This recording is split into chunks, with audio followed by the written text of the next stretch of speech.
on the air. We must be having some technical difficulties. Okay, all right. Well, yeah, so we could continue on this hour if you like to. Go ahead. We'll check in with our producer. Yeah, this is. I don't know what's going on. Now it's on the air. So. Yeah, this is problematic. Yeah. This is just problematic, and we apologize because this cannot stand. Yeah. Now I'm wondering. Hold on, because Brother Brian is trying to call in, but the phone is just ringing. Right. So, and of course, can we reach our technician and find out what's going on? Yeah, I've been reaching out to him. So if you could get Brian to call you, and then you could patch him in, then we can do a three-way through your phone, Brother Naba'a. Yeah, all right. Well, I'll try to call him. We'll do that. Either way, right? All right. Okay, let me try that. All right. Okay. All right. Stand by. All right. We're on StraightWords, y'all. WVON 1690, Talking Chicago live radio. Sometimes, things happen like this, but we're going to keep on moving and figure things out in this last hour here on WVON 1690, the Talk of Chicago. We're trying to get Brother Brian E. Muhammad on. He's one of our international affairs correspondents, contributing writer, and he's going to tell us about what's going on internationally with Syria. Of course, there's so much going on, Brother James G. And a lot of people want to talk about it, so hopefully we'll get a chance to get you on the air, everybody, as soon as we figure out what's going on inside the WVON studios. And okay, it looks like we got Brother Brian. Brother Brian, you there? I'm here. Yes, sir. All right. Yeah. All right. So we're going to, like Brother BJ said, live radio. Let's go. Brother Brian, welcome to Straight Words. I'm always glad to be on. Welcome to Straight Words, and thank you for your patience. Callers, we're sorry. For some reason, our ability to take calls isn't happening, and that's really not good at all because we really wanted to hear from you.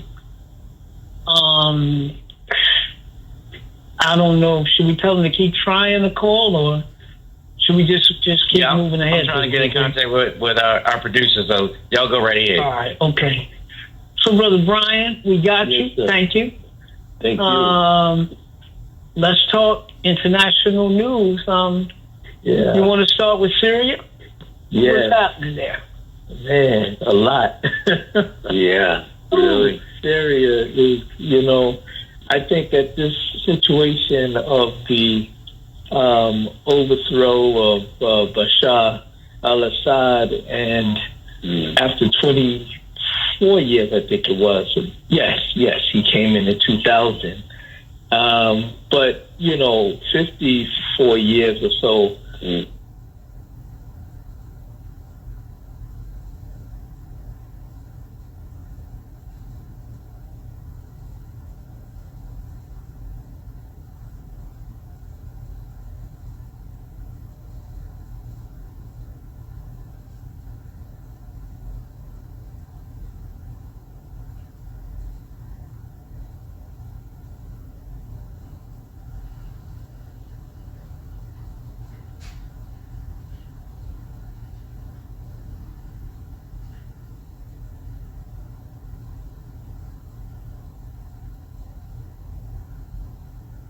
Al-Assad and of course then the son, but nobody, everybody who I've talked to was as surprised as ever to see the downfall.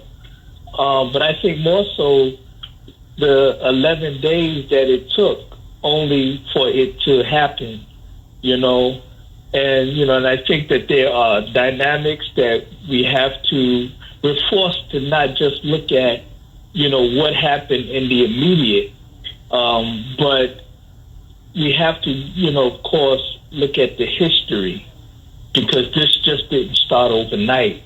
And, and there was a lot of players involved with wanting to see al-Assad out of power, and I'm not I can't speak on whether or not he was a good man or a bad man in terms of his country. I can't really speak to that, but I know that there were a lot of outside forces, the United States, the Zionist state of Israel, Turkey, who desired to see him removed. And so there's a lot of moving parts to Syria, Yeah. And that's, so it gets a little confusing just looking at it on the surface. Yeah, I wanted to say, Brother Brian, it was interesting to me, and brothers and sisters, we're talking about the fall of Bashar al-Assad's regime in Syria. And we're talking about this because we feel that this is a very significant event at this time in the world, because from my view, we are watching Israel being allowed to do whatever she wants. Exactly. And America doing things that she wanted to do. Yes. So Syria, for the last 13 or 14 years, has been a divided country because of the civil war. There have been Russia siding with the Syrians against the Kurds who want autonomy. You've had ISIS in the country. You've got what they call the Free Syrian Army, and now this group that's called HTS. Yeah. Right? Yeah. You've got at one point you had the Emirates, Arab Emirates, and others involved. In Syria, you've had Iran involved in Syria. So if we ask the question, one, you're seeing the continued destabilization of the Arab world and the Muslim world. And I would say ask the question, and so because now Israel started bombing Syria, certain sites, right, in the name of its national security. But the question that I ask is, if you say that Hezbollah, which is the movement supported by Iran, was weakened, that Hamas was, both of these movements were basically decimated now. Remember what Israel has been doing for over a year. And if you're saying that the group that swept through is a group that America wants to support, even though they weren't necessarily supporting that group, Right. then where is the threat from Israel that would make Israel want to bomb? And when is it permissible for another country to just decide they're going to bomb their neighbor because they feel that it's in their interest? And not only did Israel bomb, America bombed. She did airstrikes against ISIS forces. So over these years of conflict, we talk about the human toll. More than 350,000 Syrians killed. Over the course of those 13 or 14 years of war. Millions displaced. Syrian refugees fleeing all over the world, if you will. And I wanted to come to why. Okay, well, Brother Naba'a, I get all that, but with so much happening in America, why does this matter? I'll say this, brothers and sisters. We take our understanding from Scripture as taught by the Honorable Elijah Muhammad and is given to us by the Honorable Minister Louis Farrakhan. Now, I believe it was early this year in February where he again reiterated that the war of Armageddon, that final big war that's forecast to envelop the earth, that we are living in that time right now. We haven't seen the final, we haven't seen the final explosion, if you will. And I wanted to come to something else, Brother Brian, then you can kind of get in, because I want us, brothers and sisters, to consider some things, okay? I want us to consider some things. So you may not know the name General Wesley Clark today, but just days after 9/11, right? That big thing that happened here, World Trade Center, war on terror, invasion of Iraq, moving in Afghanistan, drone war in Pakistan, all these different things, right? This is, again, just days after 9/11. Wesley Clark, who was a major military figure, okay? A major military figure. He said in a book that he visited the Pentagon, right? And just days after 9/11, General Wesley Clark said he was shown a Pentagon memo that described how the neocons at that time, these are the American military leaders, people like Donald Rumsfeld, who used to be Secretary of Defense back in the day. But Mr. General Clark said that he was showing a Pentagon memo that shows how these people plan to take out 7 countries in 5 years. 7 countries. Guess what? I'm going to name those countries for you. Iraq, Syria, Lebanon, Libya, Somalia, Sudan, and Iran.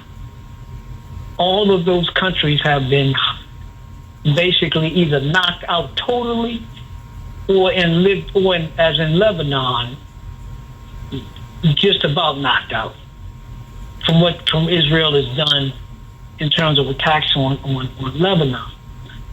So we're saying, brothers and sisters, that this is a very, very dangerous time in terms of what we are seeing. So the minister did a special message, and we want you to check it out. This was back in August 2013, I believe it.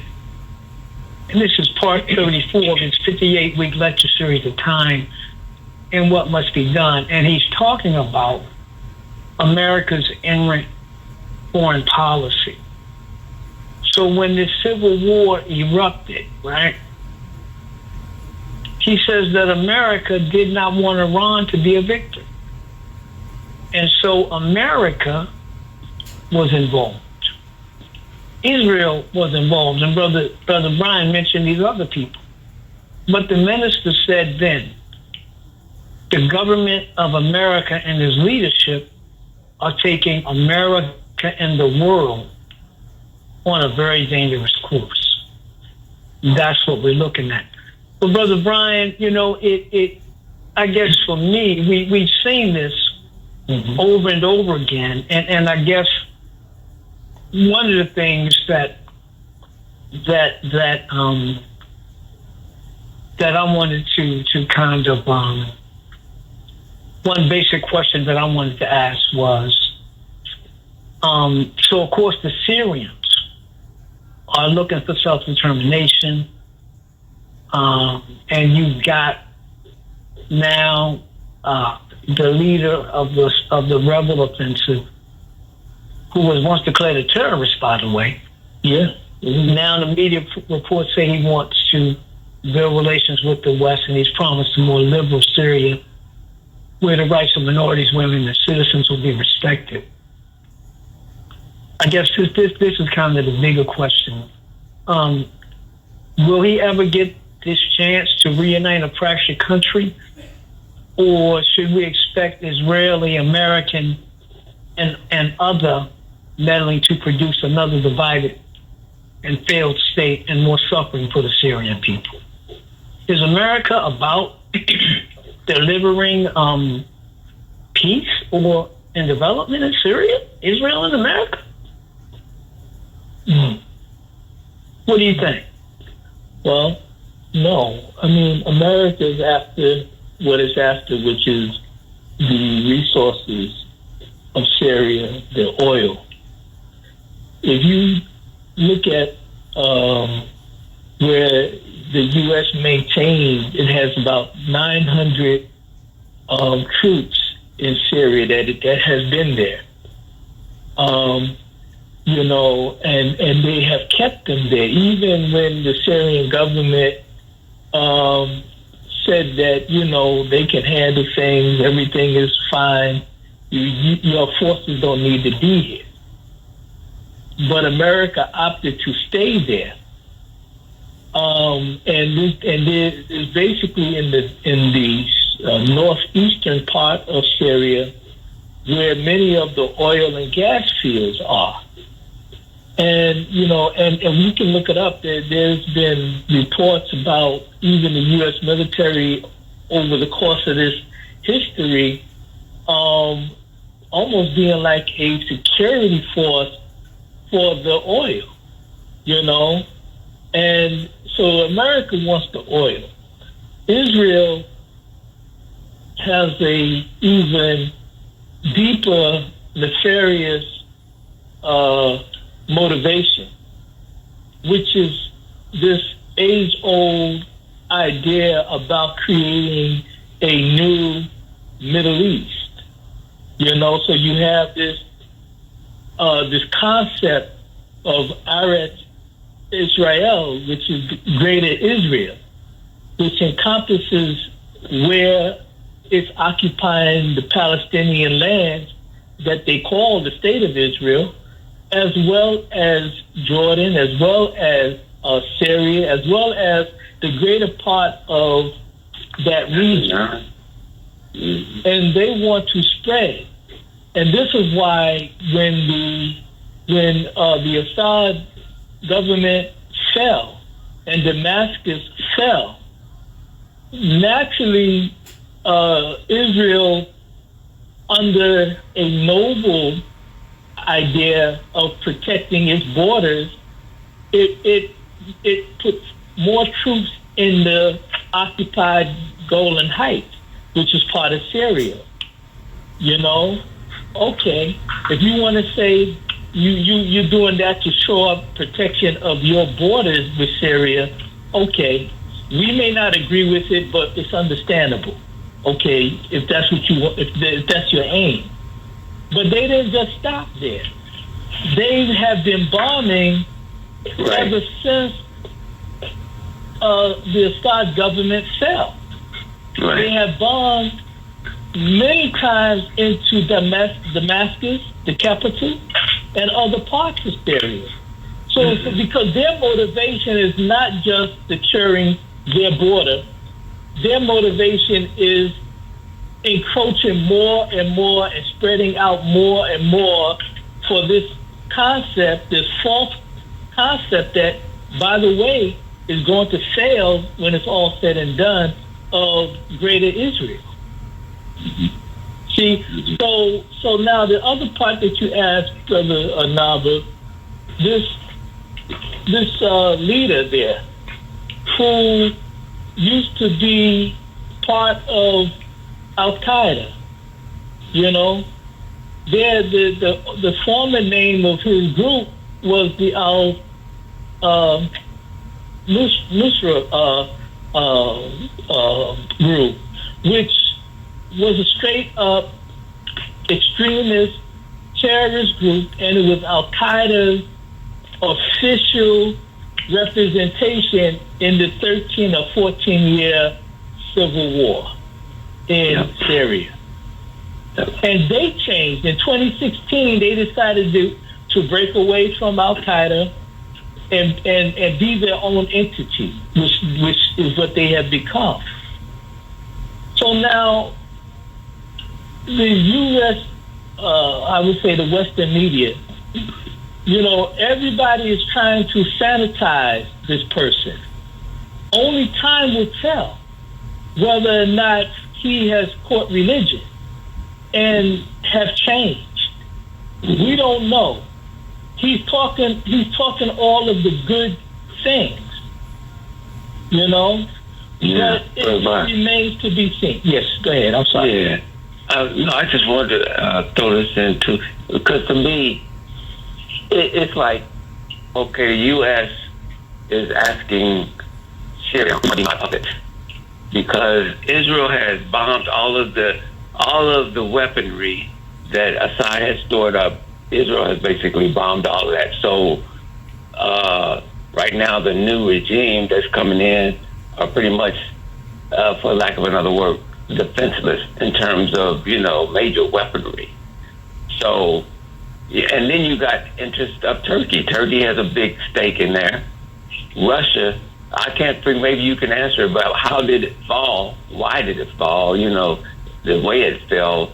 But there's so many interests that are already there or trying to get pushed out by the United States. And as you mentioned, is Israel, is Syria now ready to say Israel is not the great enemy there? Because that's what the new regime will have to say. We have no problem with Israel. We're going to play ball. We're going to allow them to do what you just said, create the Israel. I can't call you say Iraq, Israel. We're okay with it. Yeah. So that is big. That's big. That's big. Well, and then you got Iran. What they gonna say about that? So I don't think that they're ready to go like that. But I don't know what game they're playing. But I can't see that kind of blood that's between the two that's just gonna dissipate just like that. Can't see it. Well, this new leader there, he sent a mixed signal because at first he's saying they don't want war with Israel because they're, even though they just won by reaching their goal of overthrowing Bashar al-Assad, they're saying they're in too weakened of a position to be at all-out war with Israel. Right. Then they were saying, they were of course condemning Israel, keep that, in terms of its incessant bombing into Syria, So and then you have to also keep in mind that this is supposed to be an interim government that's there right now.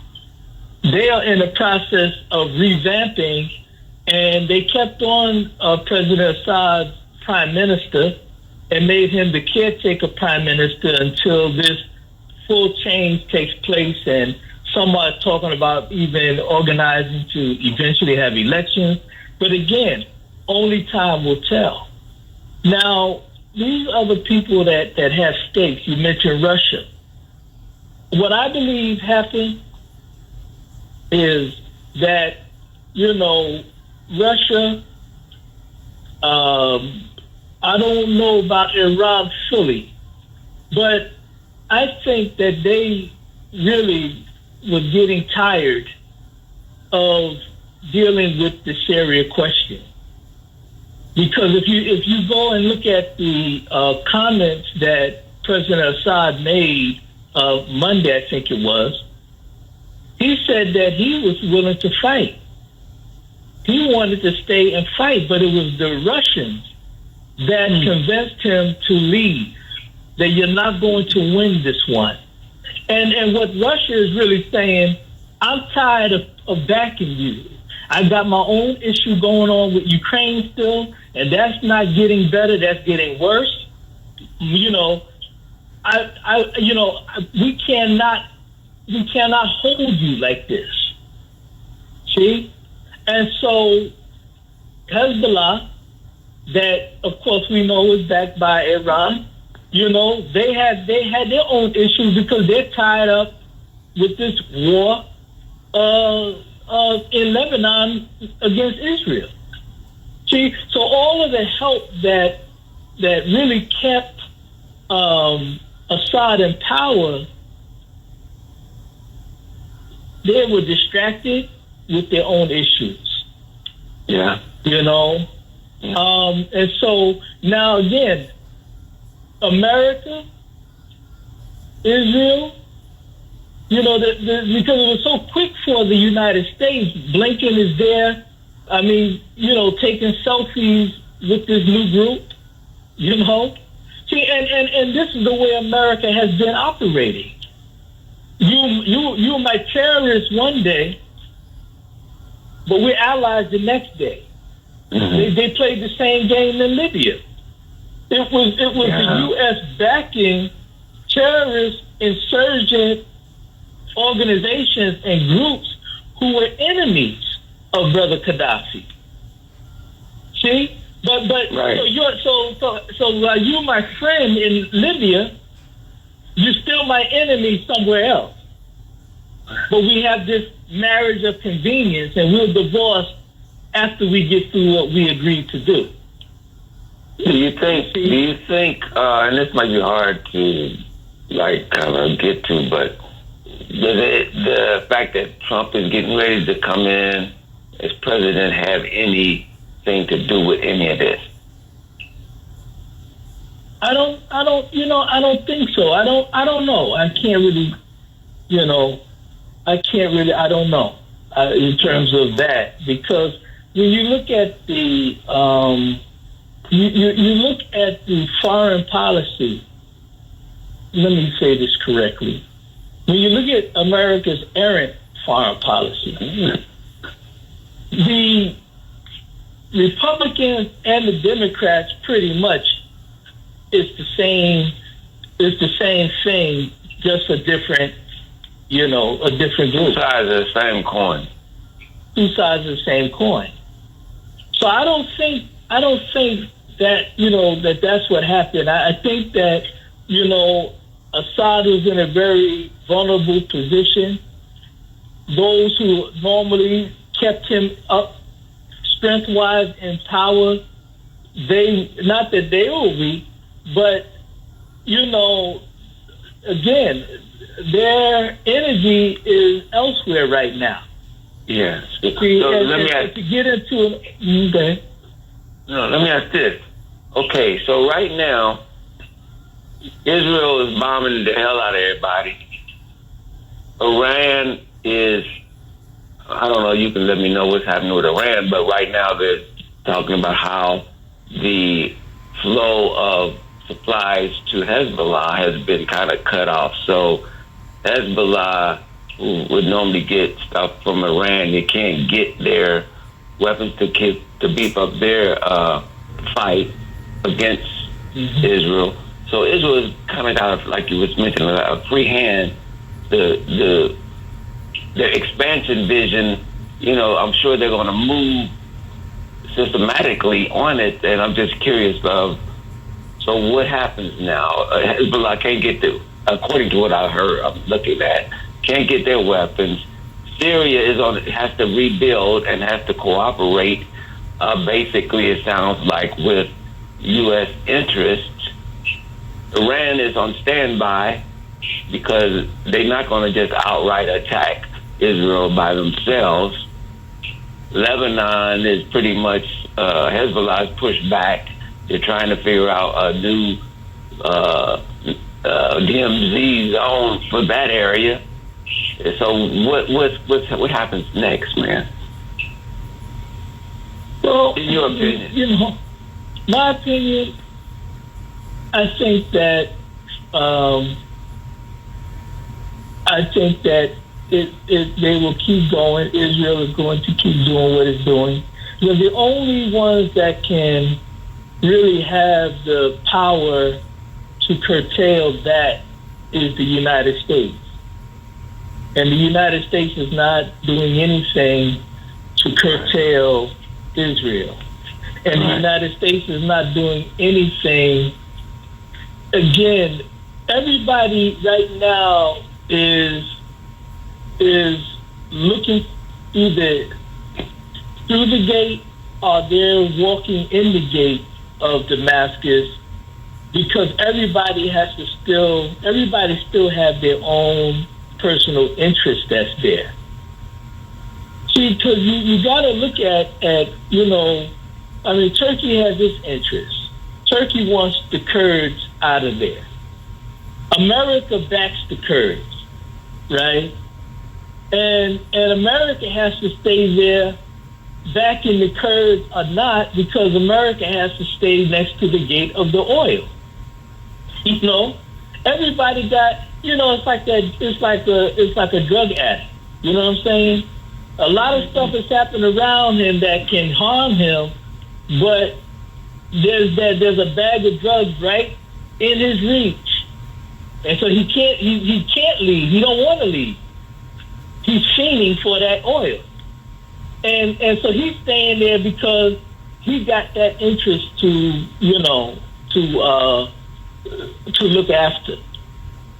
And really, it's bigger even in the oil, because America wants to control that whole region of Eurasia, you know, because that means that they can have an opportunity to keep China in check and at bay. They have a chance to interfere and continue to try to interfere with the economic rise of Russia, you know, just controlling that region. So there's a lot at stake for America, and Syria was kind of looked at that last strong anti-Zionist country that's in that region. I mean, that's like right there. You know, you have Iran, but Syria is like right there. And so to form Damascus really meant a lot for this whole back and forth between the Western interest as well as the Zionist interest. Yeah, Brother Brian, I wanted to get in real quick and kind of move on to some other things. But I think in terms of danger, out of those countries that it was said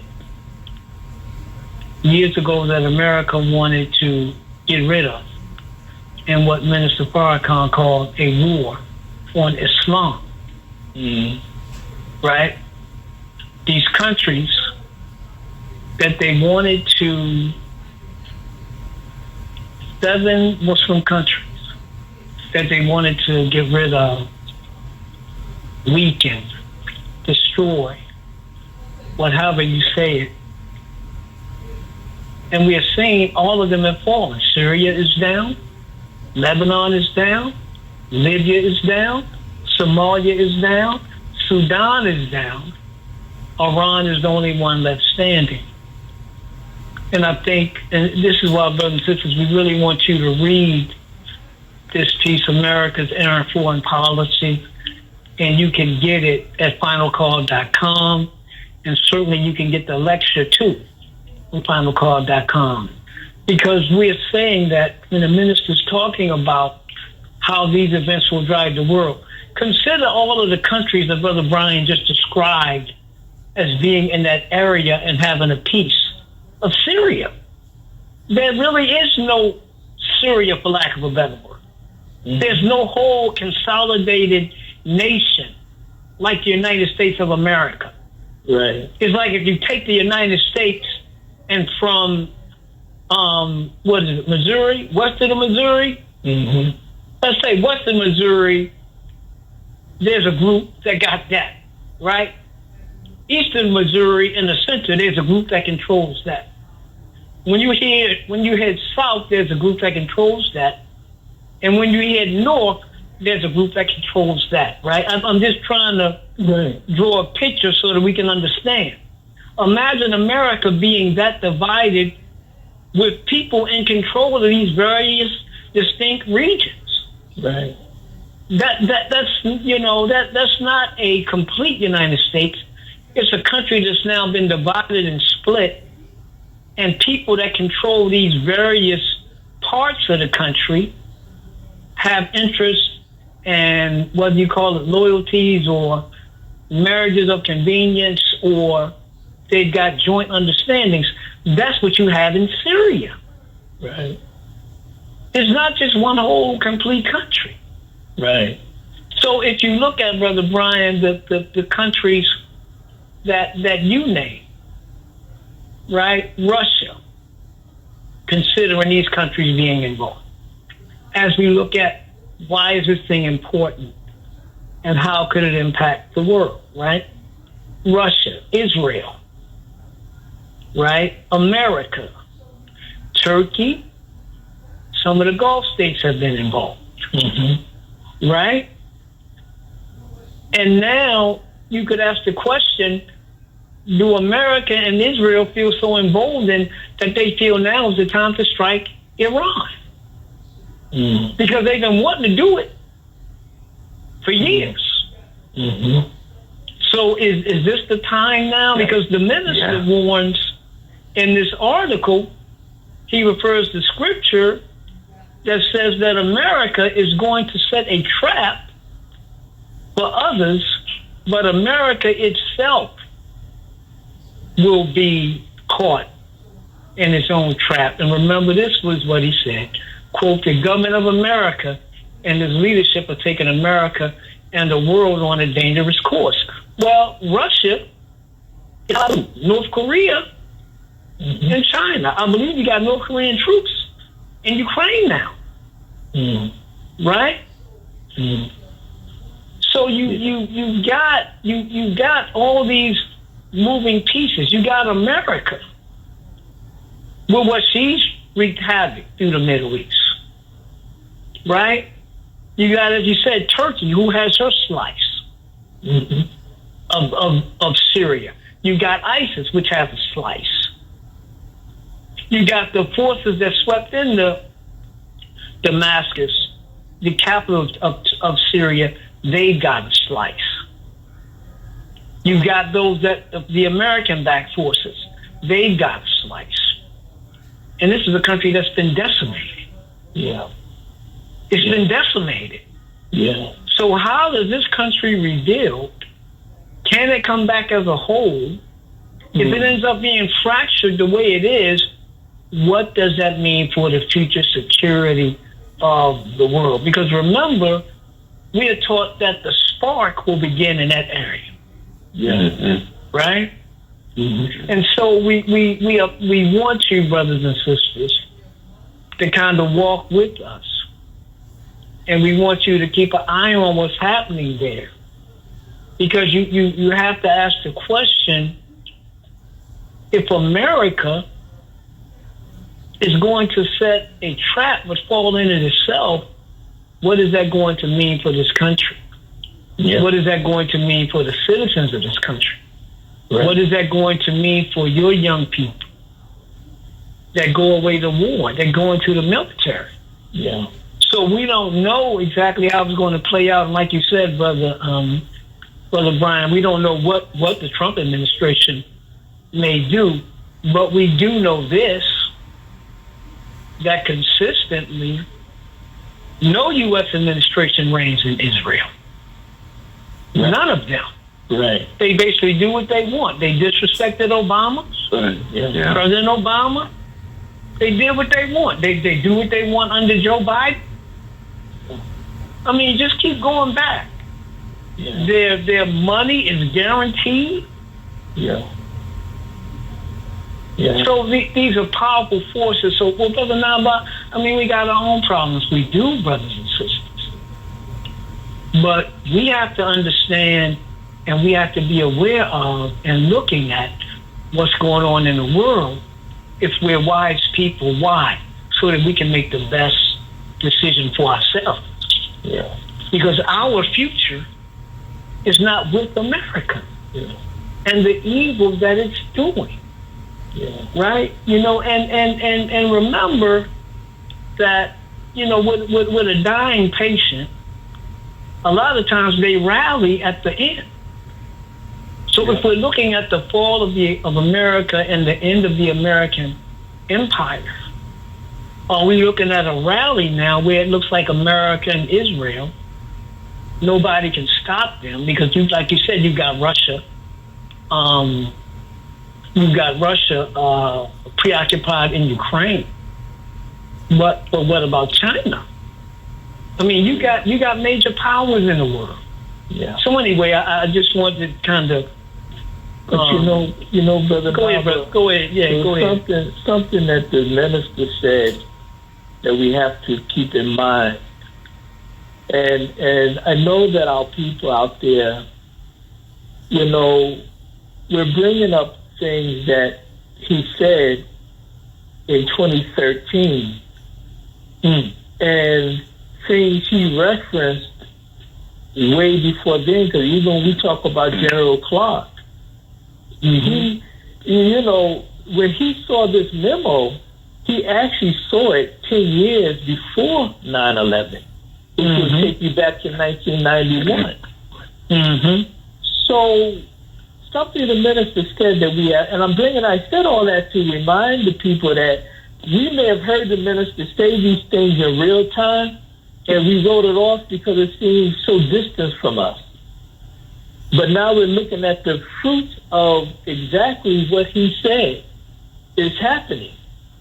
And so he said something else that we have to be thinking about. Because if he was correct, and he was on all of that, then he's correct when he also said that what we see going on in these distant lands will find its way in the shores of America, in the borders of America. So if you think that there's not a chance that we will see a Gaza or some other manifestation of problem like that, we have to think again and reconsider. So we have a lot at stake, and as Brother Naba'a just said, what happens when they're going to need our young people to fight in these theaters of wars around the world? And we're coming up on the big war that the Most Honorable Elijah Muhammad said that you're going to go in by the tens of thousands and come back in the 5 and 10s. Right. Those are the live ones. The thousands are going to come back in body bags. Yeah. I'm talking about your children. I'm talking about our children. You know? So there's a lot at stake here in terms of the possibilities. You know, I just wanted to say that, you know, just based on what you just laid out, Brother Naba'a. Well, no, Brother Brian, thank you for adding that. Because, brothers and sisters, when we talk about these things, we are not just having like an academic discussion. We are trying to, as best we can, put it into the context of what the Honorable Elijah Muhammad has said would happen, and what Minister Farrakhan has said, how these things will unfold, right? And as you just said, Brother Brian, which I thought was really beautiful and right on time, because we've been taught that America will not be able to stay in that area of the world. Right. Even though she looks right now like she can do whatever she wants. But we're taught she ain't going to be able to stay.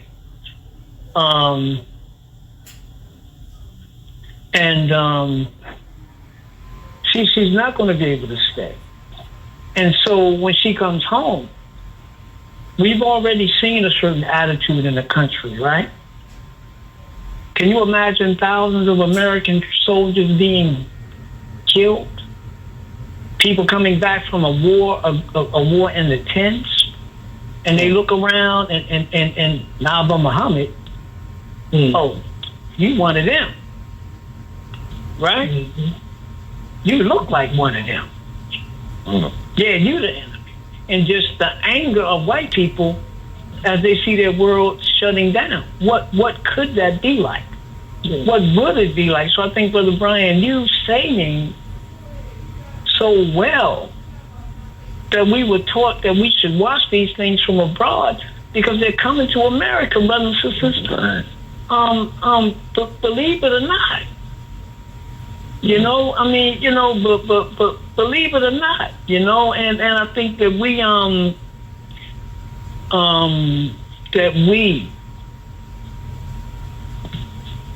have got to keep watching this stuff. So you notice, like, a lot of international coverage on the cover of the Final Call. That's not just because this is something in the news. It's because these major events are unfolding in front of us. And we cannot be ignorant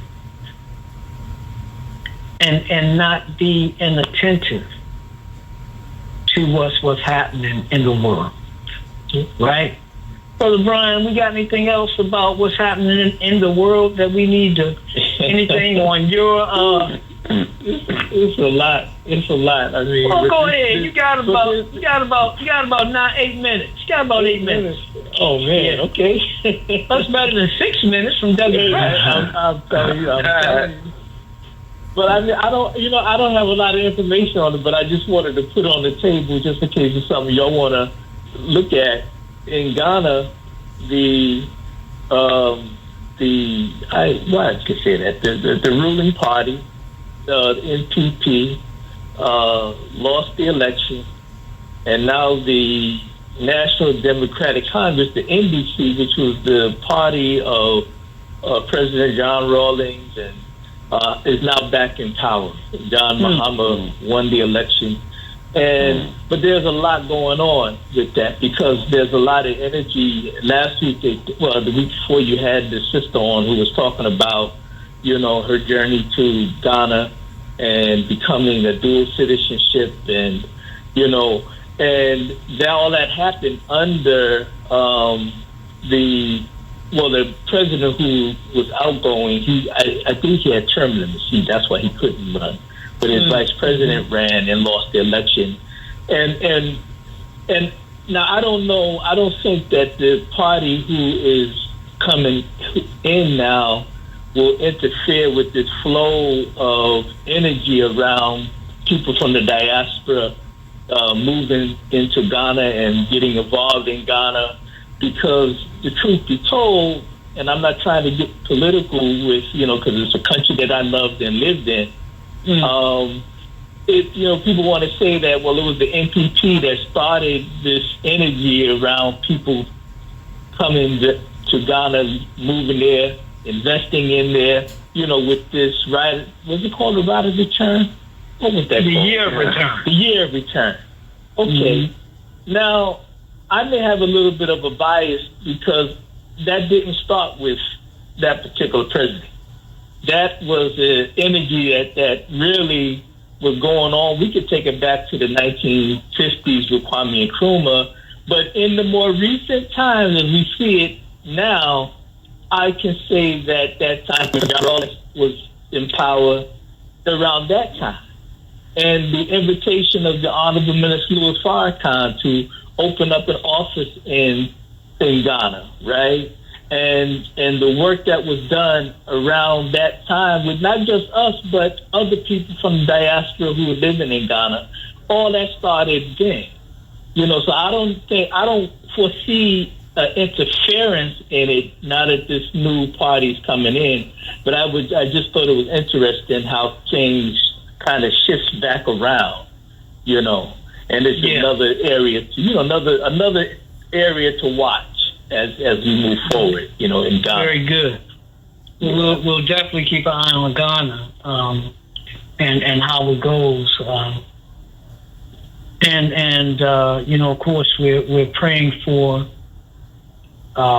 success for Ghana, regardless of who the leader is.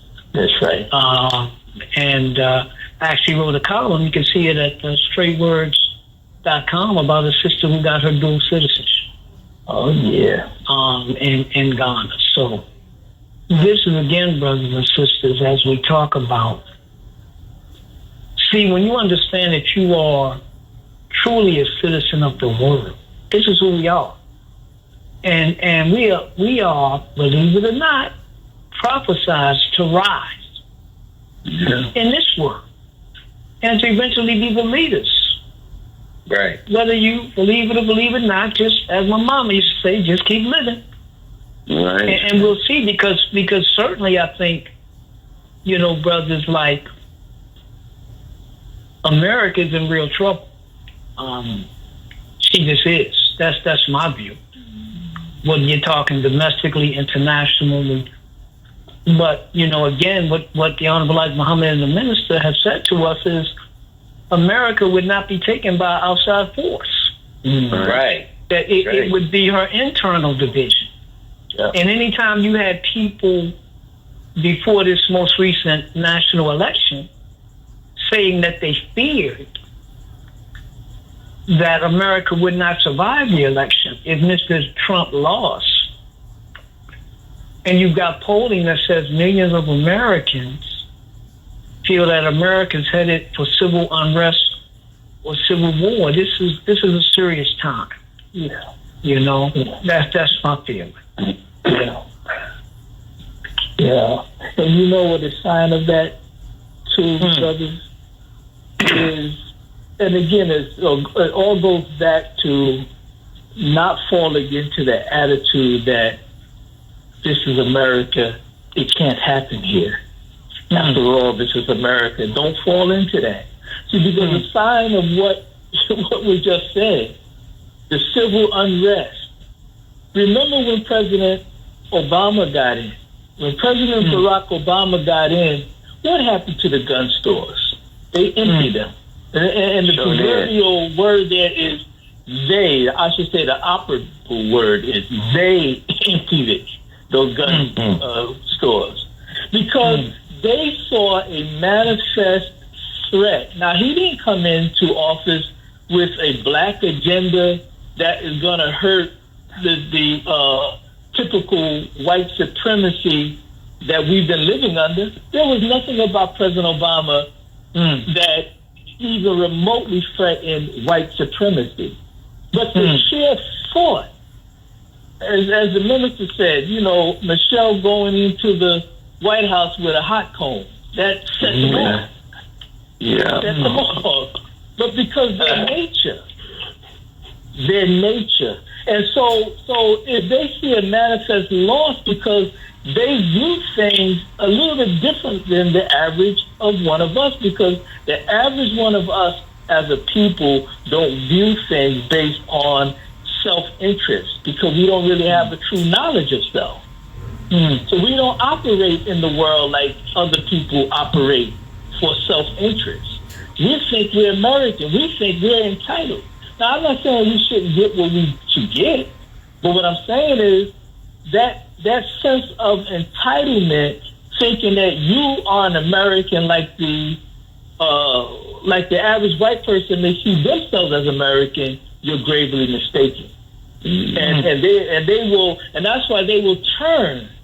No matter what, they will turn. You may work with them in the same little liberal organization that you might be in, but they will turn when they see or they perceive a threat to their whiteness in terms of as a place in the society. See, so don't think it can't not happen in the United States, because we've seen it. Yeah. Right. Yeah, Brother Brian. So again, thank you. How can people follow you? Yes, sir. And how can they read your fine work? Where can they find you at? Well, the articles, you can go to finalcall.com.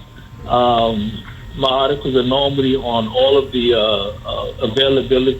available platforms, whether it's the hard copy newspaper, the website, they're there. And you can go to Global Peaks. That's my X Twitter handle. And also Brian.E.Muhammad I'm on Facebook, so you can reach me. Yes, sir. All right. Brother Brian, thank you, sir. Thank you. Thank you, Brother Brian. Yep. Wa alaikum salam. All right, brothers and sisters. Yeah, we're wrapping it up, bro. Go ahead. I was just going to say, wanted to mention two passings. Brother Kevin Muhammad, who many of us knew out of New York, Oh, man. has departed this life. We remember him from a child to now a grown man. Yep. And we also have learned now about the unfortunate passing of Brother Minister Don Muhammad in Boston. Yeah, boy. And we really, our hearts are with him. Yeah. This man was such a stalwart in the rebuilding of the Nation of Islam. We should never forget him, his contribution. He and his wife, Sister Shirley, MGT captain par excellence.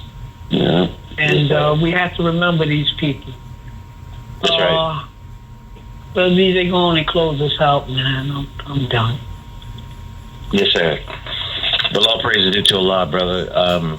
Wonderful show tonight. A lot of information out there. And y'all want to be really, really smart and up on the know. Go get The Fall of America so you can get today's headlines right now. Because everything Honorable Elijah Muhammad taught us is unfolding before your eyes. And he said you could take it or let it alone. But I wouldn't let it alone. I'd pick it up. Go get that book. Order it on store.finalcall.com. And with that being said, brothers, thank y'all so much. Brother Naba'a Richard Muhammad, editor-in-chief of the Final Call newspaper. Of course, a contributing editor, Brother James G. Muhammad. I'm Brother BJ. We're going to see you back here Tuesday, 9 p.m. to midnight, inshallah. And you can support us, brothers and sisters, by going to our website.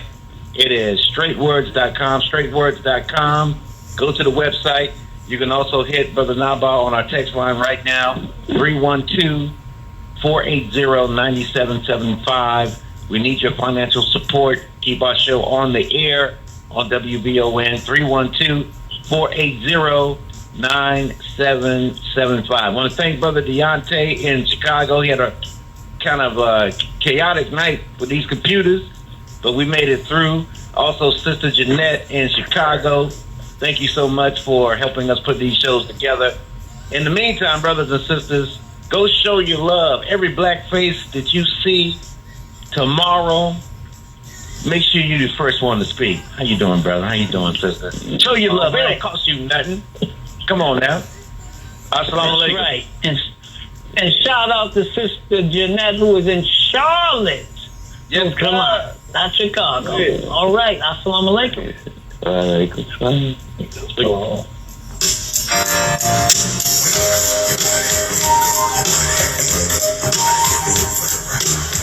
This is Linnell Harris from Inspirational Perspective, wanting to wish you a happy holidays to you and your family and all those you love.